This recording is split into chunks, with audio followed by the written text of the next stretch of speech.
নমস্কার বন্ধুরা, আরেকটা রেসিপি নিয়ে আমি চলে এসেছি আপনাদের সামনে। আর এটা হচ্ছে চিংড়ি মাছ, এখানকার নদীর চিংড়ি মাছ, একদম ছোট ছোট আর খুব সুন্দর পরিষ্কার। তো আপনারা পুরো ভিডিওটা দেখবেন। তো তেলের ওপরে আমি কাঁচা লঙ্কা আর পেঁয়াজ দিয়ে দিচ্ছি।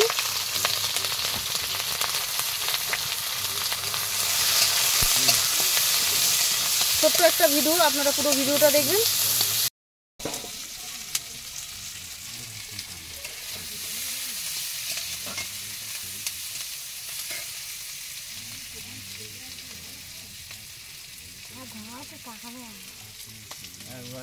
হাই করে দে, হাত নাড়িয়ে হাই হাই করে দে।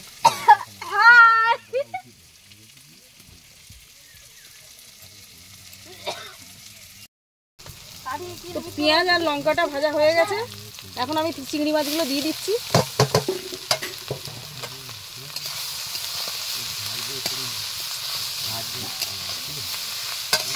তো এখন পরিমাণ মতো নুন দিয়ে দেবো,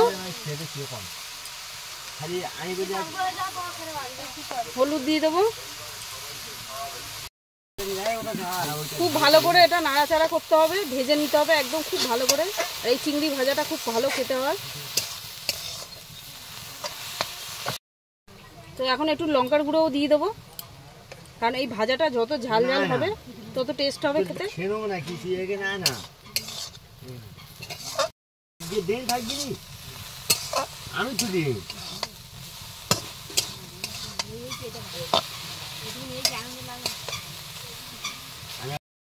তো দেখতেই পাচ্ছেন চিংড়ি মাছটা একদম ভাজা হয়ে গেছে, আর এটা গরম ভাত দিয়ে খুবই ভালো লাগে।